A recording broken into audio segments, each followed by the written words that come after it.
The COYGIG Pod on Off the Ball in association with Cadbury, official snack partner of the Republic of Ireland women's national team. Katie McCabe, a huge goal. I'm very proud of the team's performance. We're going to go out there to beat them. We're going to try and beat them.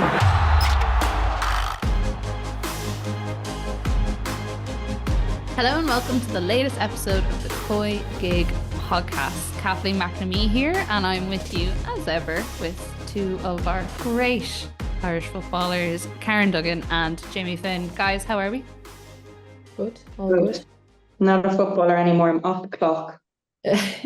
You're never off the clock, Ciaran. It clock. may be the off season now, but you are not off the clock. I am. How are you feeling? Season is over.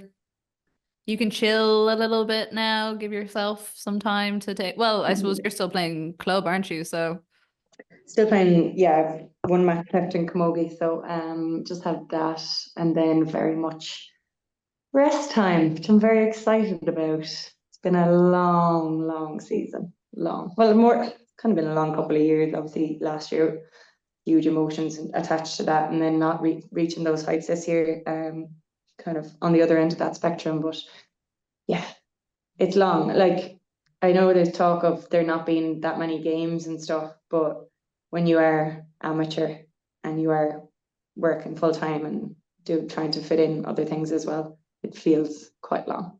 you want a social life as well, Ciaran? What? At some point in my life, that would be great. Yeah.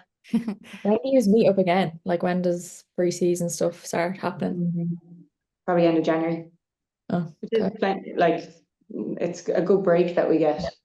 I suppose just when you've been on the road as long as I have, that, you know, it's a lot of effort for a hobby. Absolutely. Jamie, you're obviously in the opposite camp with looking forward to getting back on the pitch. So you had a picture up of you in your Birmingham kit saying coming back soon. How are we feeling? Give us our weekly update that people seem very invested in. Yeah, I'm the opposite of Karen. I can't wait to get back on the pitch. Yeah, no, literally just can't wait to get back in with the team training, and yeah, just being a footballer again. In the gym is it's tough. But yeah, no, looking forward to getting back. Do you feel like you're not a footballer if you're just doing all the rehabbing and stuff? Because obviously, you know, anyone on the outside still views you that way, but I can understand from your perspective when you're kind of waiting around. Yeah, I know. Yeah, the last while has been tough, but when my trainer brought in a football, I was like, "What's this? What are we doing here?" You know.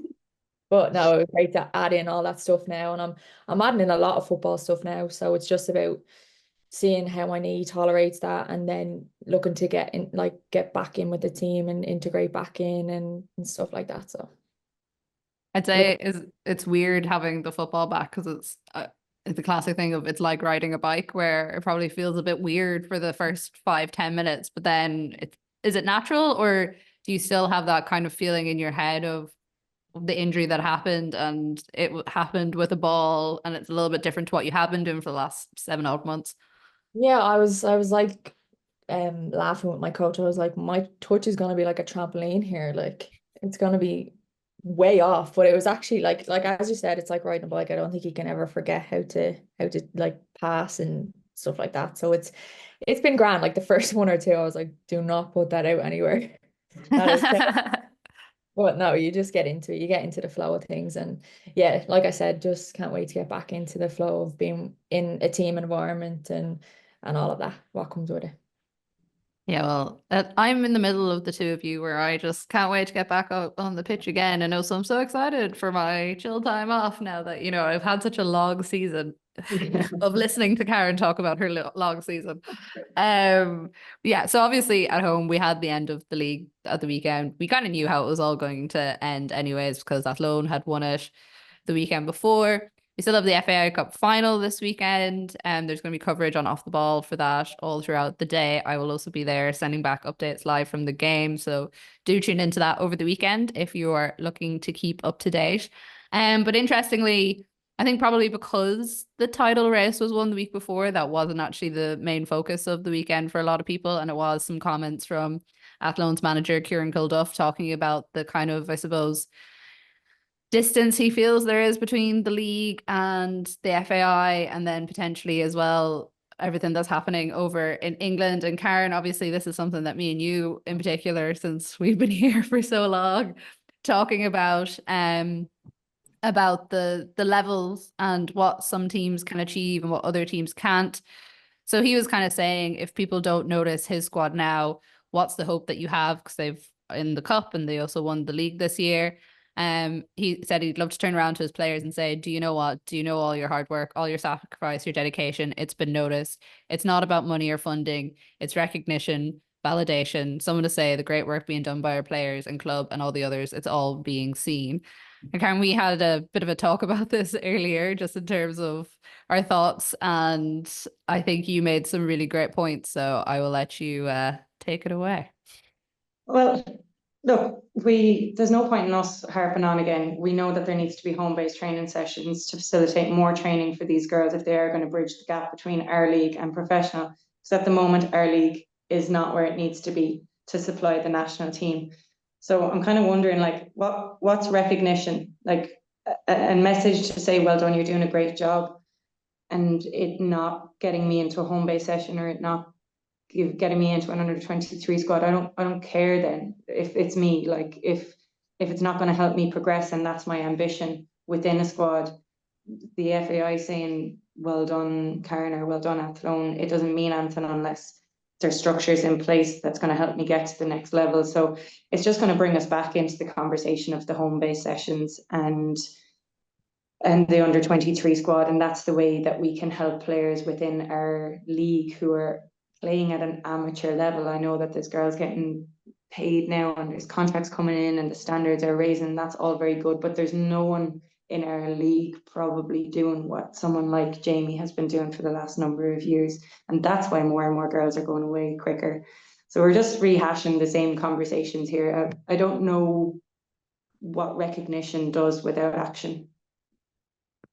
Well, that's why the comments are a bit confusing, in that it's not about money or funding, because it does kind of come down to money and funding, whether it's, you know, grassroots structures, whether it's league structures, whether it's pathways to the national team. All of that is money and funding are exactly the things that you need to make those happen. Yeah, I totally agree. So that is the crux of it, and that has always been the crux of it, and that's why we spoke about after the World Cup us taking an opportunity to improve things. And it's not even improve things, it's go back to a point where we were getting more home-based sessions and there was more of a platform for the girls in the league. The league is being as advertised and as watched as it ever has been, given that it's on LOI TV, given the increased focus that TG Cahir have given it, which is brilliant. There's more on social media, both from clubs and from actual journalists and people like Off the Ball taking notice and actually promoting it. So recognition without anything to come from it is, to me, it doesn't mean much. And again, it's good that Ciaran Kilduff is being listened to, because I think he's a very strong voice, because obviously he comes with highly respected. And yeah, I'm a little bit like ambiguous about what the comments mean, but I think the crux of it is that it should all go back to there being more pathways for these girls to improve. That would be, if you're going to get a takeaway from those quotes, maybe that should be it. Because like I said, I don't see the point in getting an email from the FAI or from Eileen Gleeson to say, well done, the girls are playing really well, unless they're going to be brought up to the senior international team, and they're probably only going to be brought up to senior international team if they're training more at a professional level. Jamie, as Karen said there, you are someone who kind of, you know, took that leap from the league here over to England, albeit not to age you in any way, a couple of years ago now.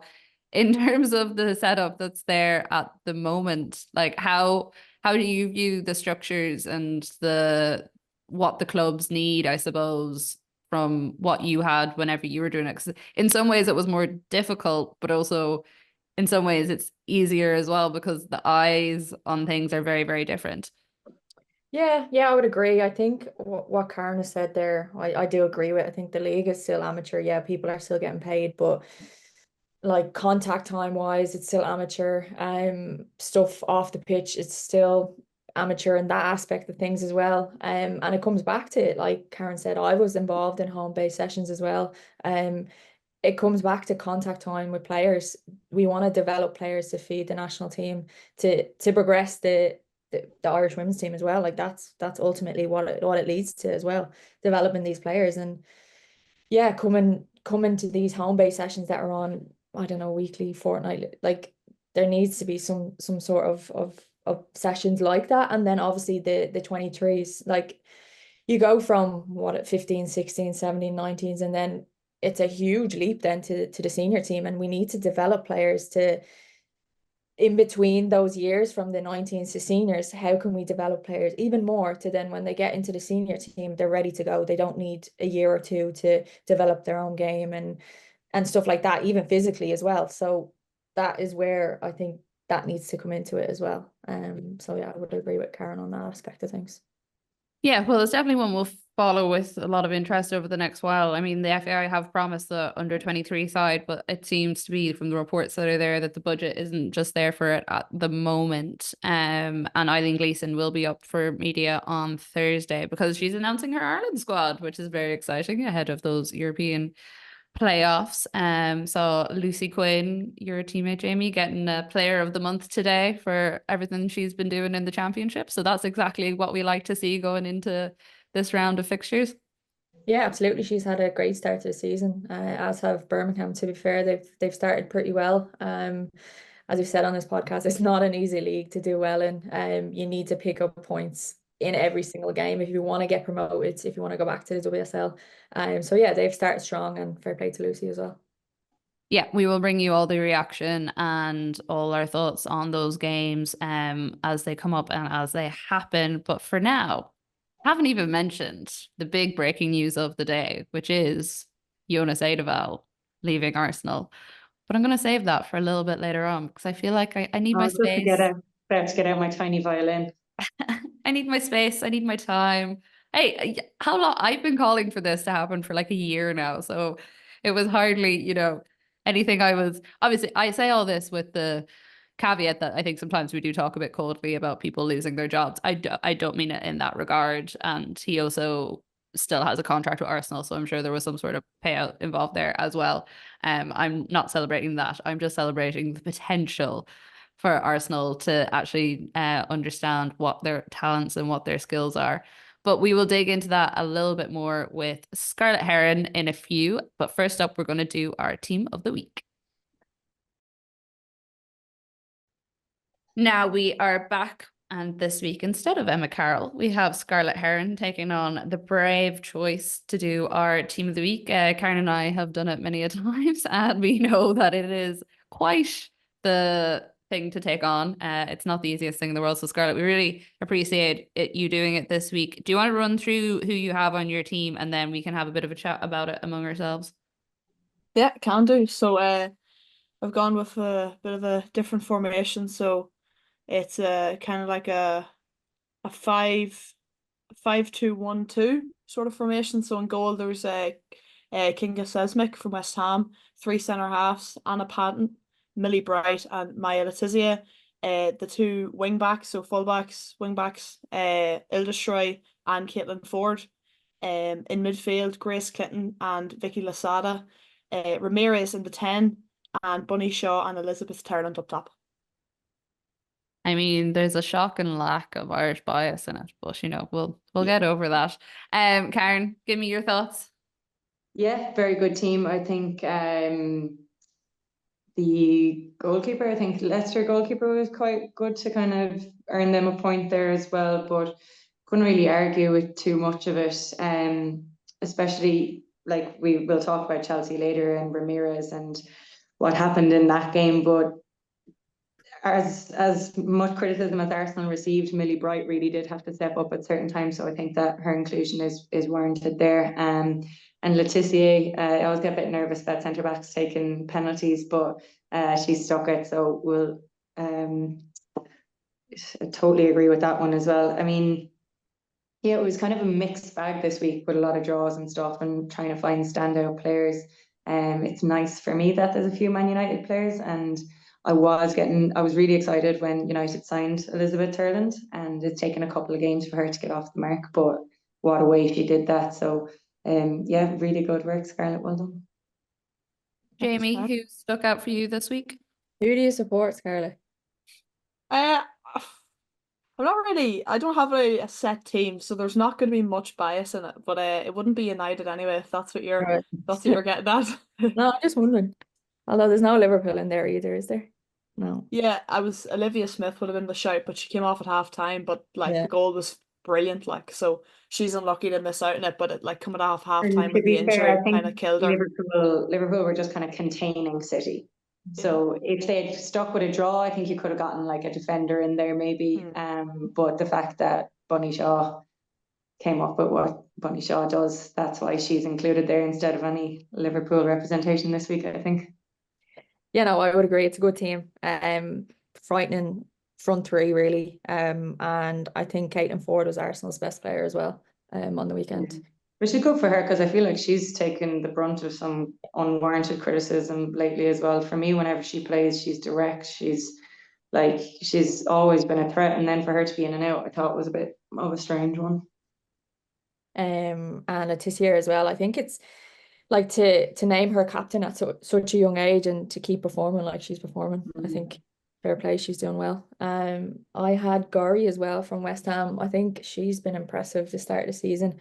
Like, it's tough to pick out really in the West Ham team. Like but I think for her, I think she's one of the standout for West Ham. But no, I agreed. Good picks. Scarlett, who was the person that was kind of most impressive for you out of everyone that you have on that team there? Thought Fran Kirby, it's pretty good. Yeah. And she got her way back into the England squad today as well. Seeing that, yeah. No, there was some great performances. I thought Ildishray's 2 assists at the weekend were brilliant, especially the sort of cross into the box. I thought she was really good. And then Caitlin Ford as well. I thought she was really Arsenal's only outlet going forward. Like, she's just, as Karen said, she's just direct. She just plays like with no fear, and even she was playing put right back, I think, against Everton for a while. So she's really versatile as well. But as well as that, Ramirez, I know obviously we'll talk about that game, but she's just a beast. Like, you can't touch her. Like, Leah Williamson going into tackle her.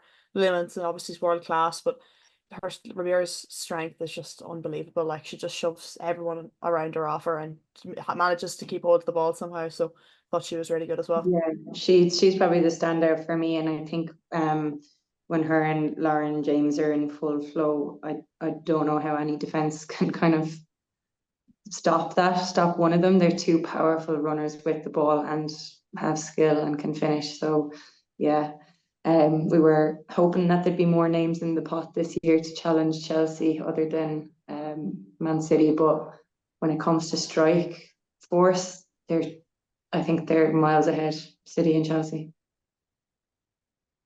They're miles ahead right now until Arsenal gets a new manager, and then all of a sudden, no, they're literally miles ahead even in the table. It's a bit late for anyone coming in for the season, but I can live in hope. Today is a hopeful day for me. Scarlett, you mentioned there that we were going to talk a little bit more about that game, and I think now is the perfect opportunity to do so after the Team of the Week, to get a bit of your tactical analysis.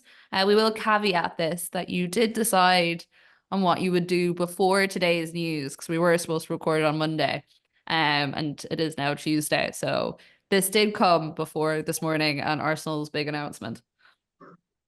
I promise it did. Definitely did. Yeah. So I was just looking at sort of what's gone wrong at Arsenal, and obviously today has kind of summed all that up with Jonas Eidevall leaving the club. But you're just looking at their last few games. Obviously they've 5 points, is it, from 4 games, and it's just really poor from them, really poor start. And it's just sort of the opening few minutes against Chelsea was just they were all over the place. It just lacked any bit of intensity or sharpness, and Chelsea walked through them. Obviously the second half there was a much better display, but the 2 goals, even looking at the second goal, you have Lauren James dancing through their backline, and I don't know how Baltimore's free at the back post. I think Beth Mead follows her. She tracks her.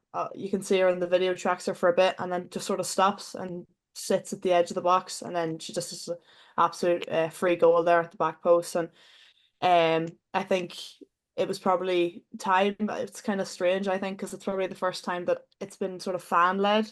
Obviously, there was a lot of talk about the graffiti and different posts online, and obviously Beth Mead spoke after the game.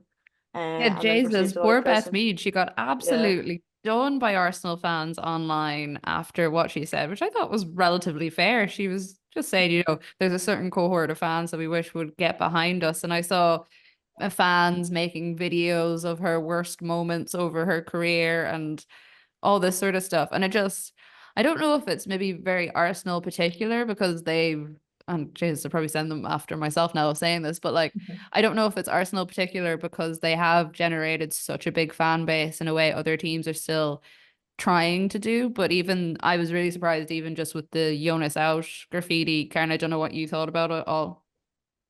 Yeah, I think it's over the top, and like Scarlett said, it's not something we're used to seeing in the women's game. Yeah, it's so intense that like there's no one as fickle as a football fan. You know, it can all change with one good result. They beat Chelsea, and everything changes there because you've just beaten the league favourites, and it's those fine margins. And yeah, it's tough. I think I think this all is a culmination from last year. I don't think that it was the time to offer him a new contract when they did. And from then you felt like you were waiting for something good or something big to happen, and it never really came. And then we had the likes of Miedema leaving. And then you've got rumours circulating of unrest in dressing rooms and things like this. And it's all blowing up online because there is this new interest in Arsenal women's above all other ladies football teams. So yeah, I think it's over the top to be going around graffitiing. I think, like Scarlett said, like they were too easily beaten in defence, and sometimes it's not lack of effort and it's not a conscious thing, but your desire to get into a tackle and your desire, it kind of wanes. And sometimes it's not that the coach has done that indifferent, just that a time period has passed, and instead of progressing, it just plateaus.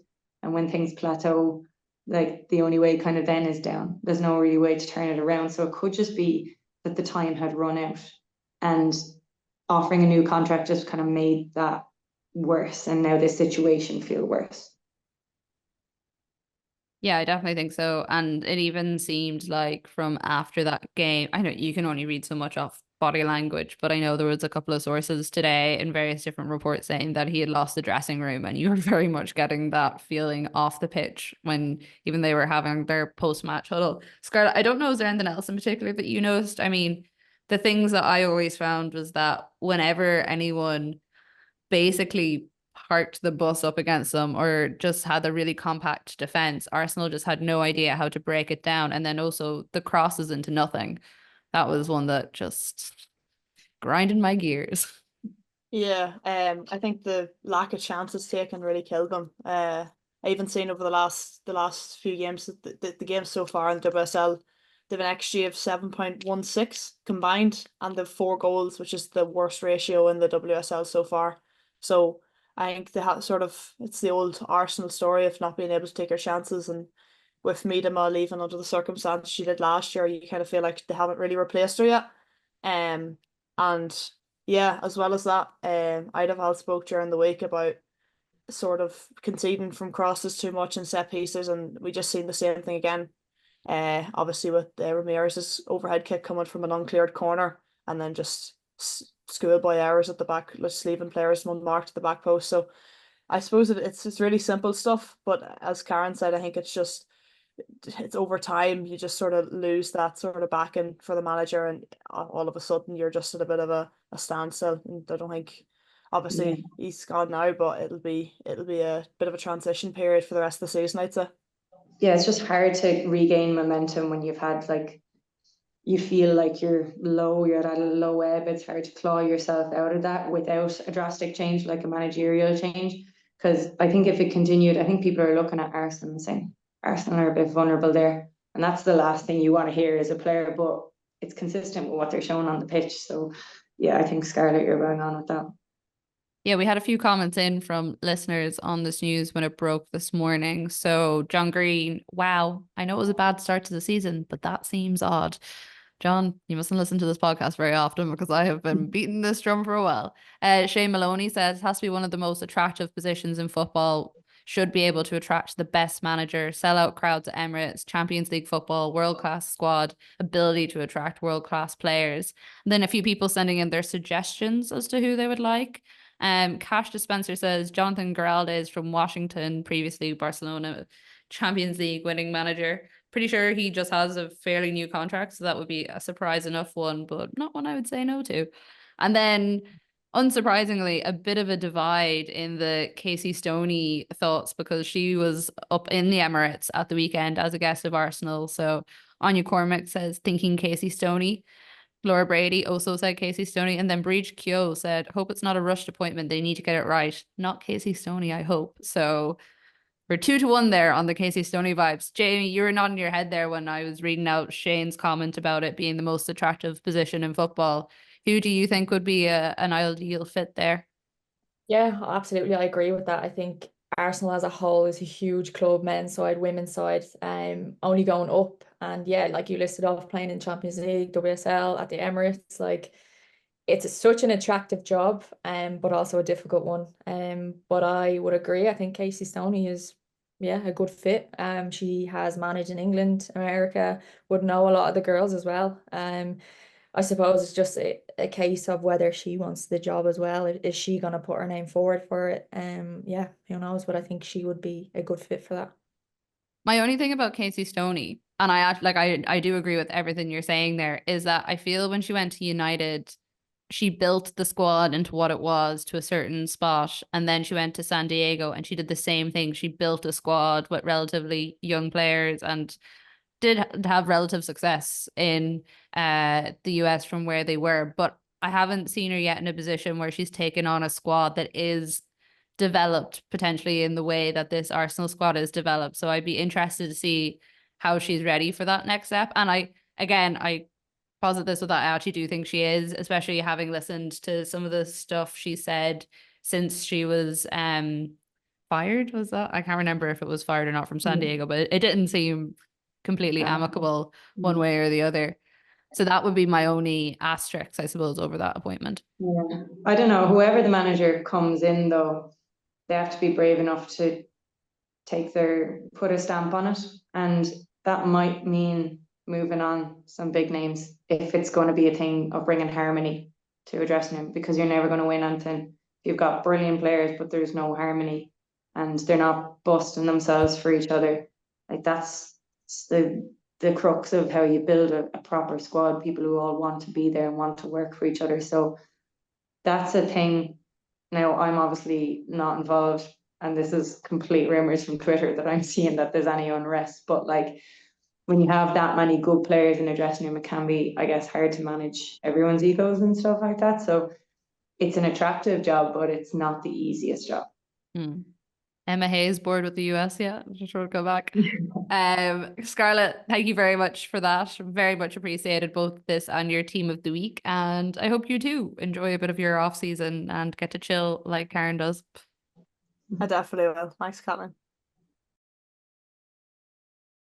Okay, well, we've kind of already discussed it, so I don't know how much more we need to go into it. But Chelsea won at the weekend, despite today's news overtaking things a little bit more. And I read a few pieces going into the weekend, and they were very much saying that this is an untested Chelsea side. This was going to be the time that they were tested. I don't know if you could really say that from the weekend. I would still think that they're relatively untested in the season so far. Real Madrid not a test?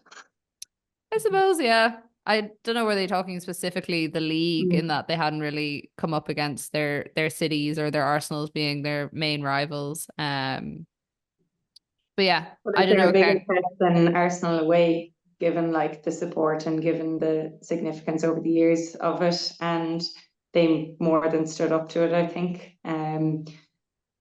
Yeah, I thought they were good. I mean, they're defensively solid, and really, if that's the big comparison point at the end of this game, is when the pressure was on, who stood up better to it. And for the first half, Arsenal, like they did during the week, just looked vulnerable.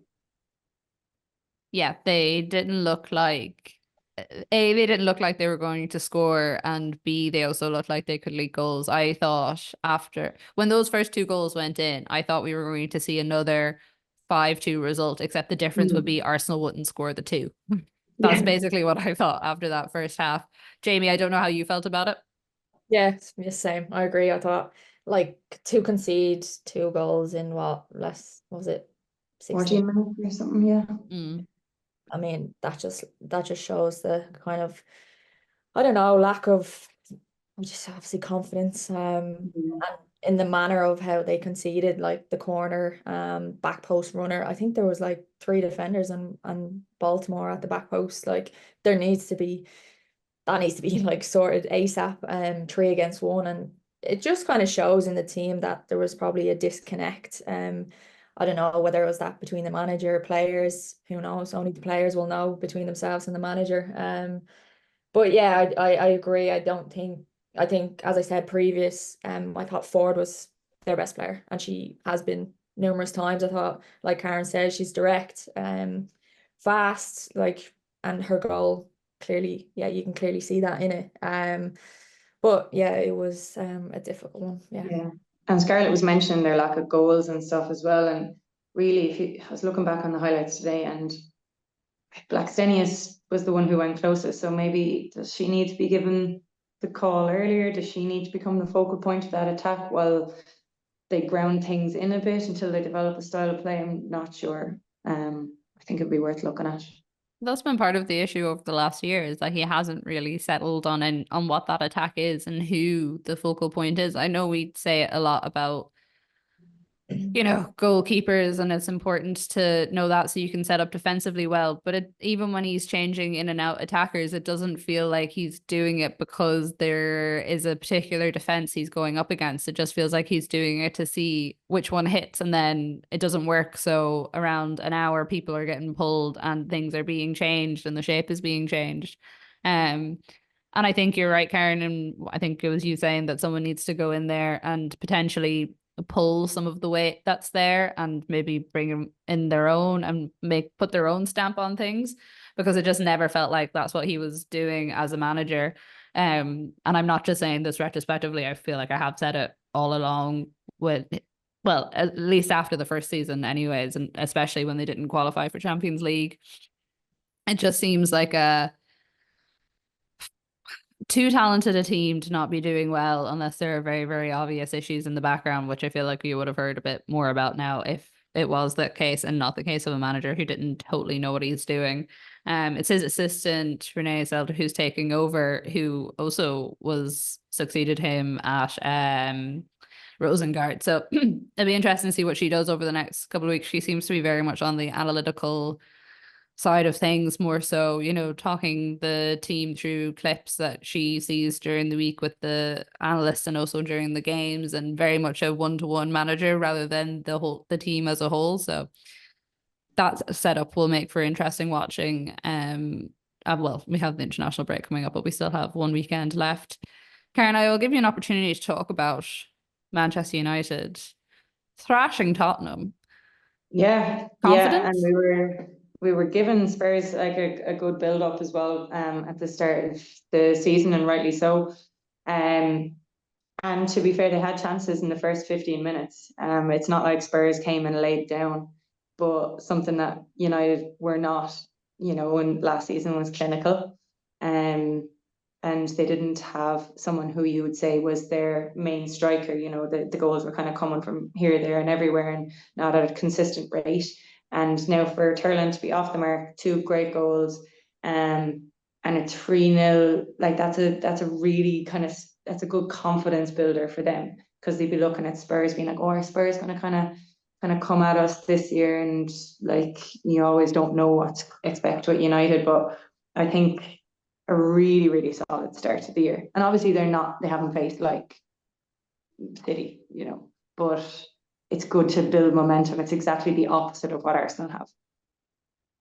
Yeah, like I thought it was a relatively strange game when I was watching it, in that the scoreline is probably a little bit unfair to Spurs. Yeah. Because I think Fallon is good in goal and there's a lot of pressure on her.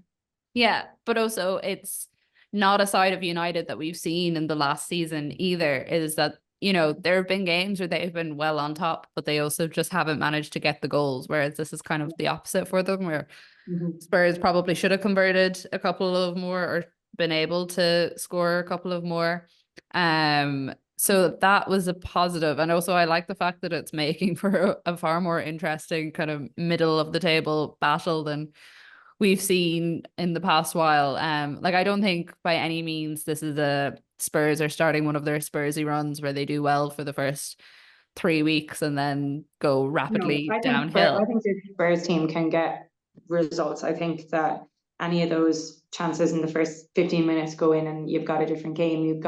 It puts nerves into United, and it'd be good to see how they react to that. But if United continue to go ahead in games, I think they are building something. I think they are a little bit more solid. They're in midfield. They're kind of playing that double pivot. And then they've still got direct runners, but you've got someone like Bizet now out wide, as opposed to like Mallard, who's not natural out there, and she's whipping balls into the box, and that's exactly what Turland wants. So you're talking about building relationships, and we said that about Arsenal, like what are the best relationships there? And for the first time with United in a good while, I'm seeing like hope that there could actually be a style of play and like relationships built in that attacking sense that will lead to, you know, a bit more consistency in front of goal. And we won't be like, oh, they played well in patches, but they couldn't convert, and ultimately then they conceded when they came under pressure. So again, not getting ahead of myself in any way about this United team, because they did cough up some chances, but yeah, I'm happy with the summer signings as well, because, you know, you're talking about the last 2 seasons, Russo and Earps, and I was like, God, they're big names, but maybe it's not about that now. Maybe Skinner is right that this is just about building something as a team. And I think they were very, very solid signings. Jamie, very nearly one of the great defensive performances from Liverpool, in that they had less than 25% percentage possession for the majority of the game, but didn't manage to actually get the result in the end. It was Bunny Shaw popping up and being annoying once again to anyone that isn't a Man City fan. What did you take away from this game? Yeah, I think Liverpool expected to have a defensive display against Man City, and with the form that they're in, you probably expect nothing less. In regards to Liverpool, yeah, I said it previous, like Olivia Smith, I've been impressed with her. She scored a great goal, to be fair. Great strike from range, really, out of nothing.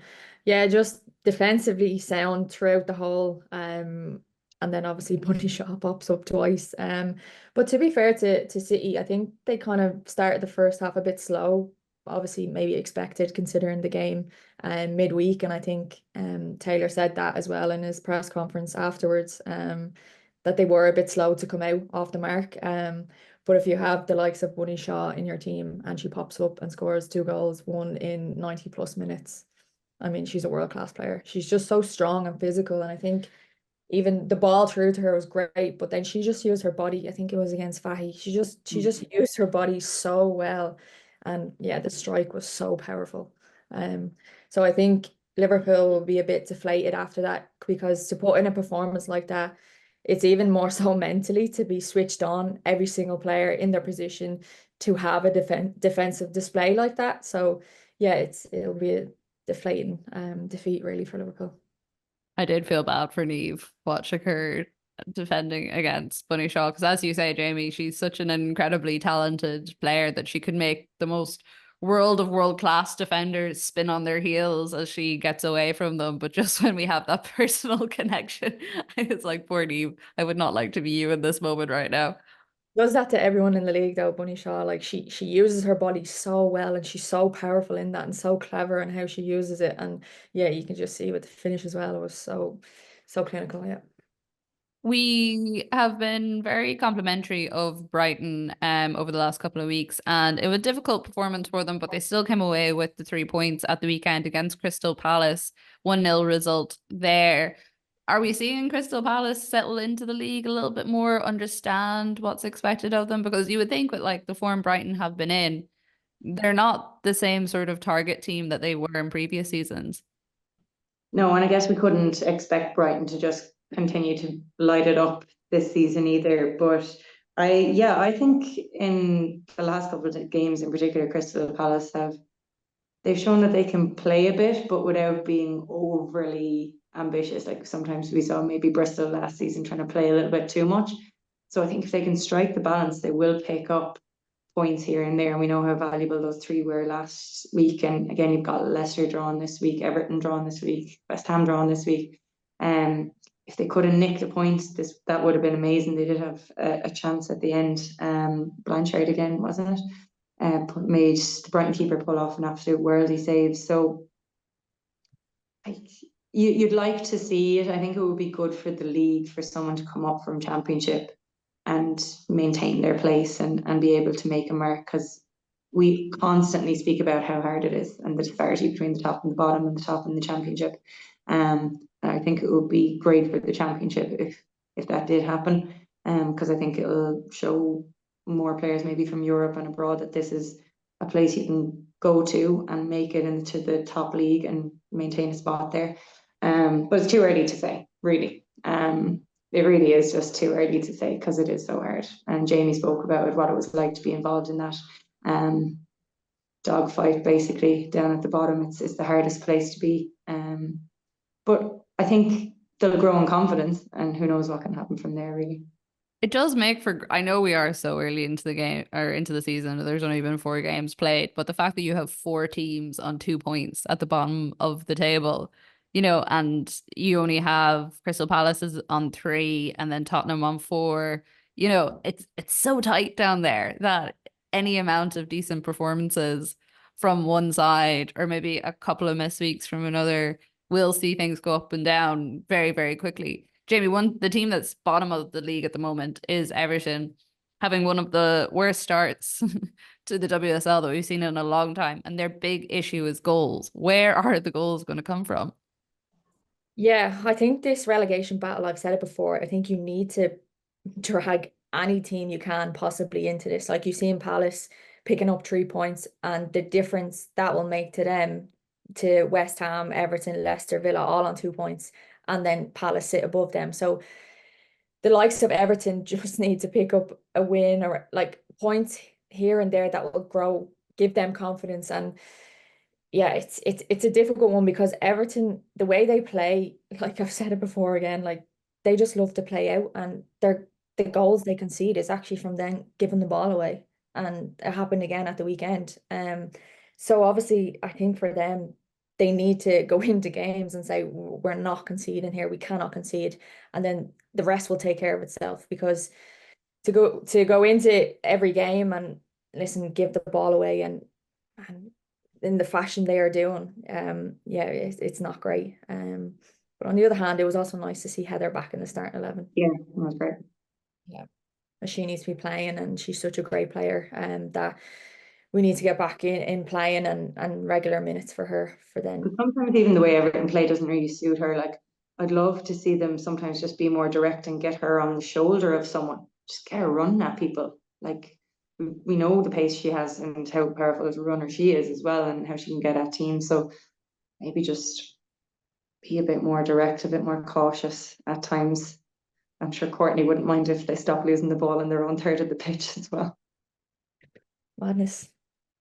Yeah, I think we just need to unleash the pain and everything will be fine for Everton and Ireland for the future. We also had Anna Patton nearly scoring in the final moments of that 0-0 draw between Aston Villa and Leicester. Leipzig doing a really good job of keeping her out there. But that is all we have time for today, guys.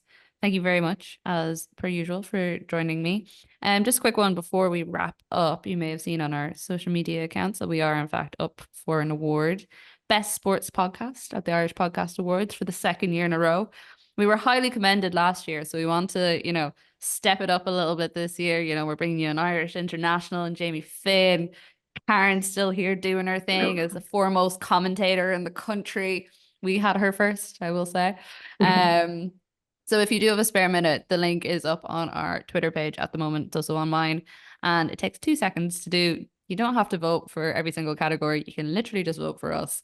And yeah, we do really appreciate all the support that everyone who listens has given the podcast. It's meant a lot over the last couple of seasons. And it's why we're still here doing it every week during the WSL season. But for now, I will bid you all farewell. The COYGIG Pod on Off the Ball is brought to you by Cadbury, official snack partner to the Republic of Ireland women's national team. Karen and Jamie, thank you very much, as per usual. The COYGIG Pod On Off the Ball. in association with Cadbury, official snack partner of the Republic of Ireland women's national team.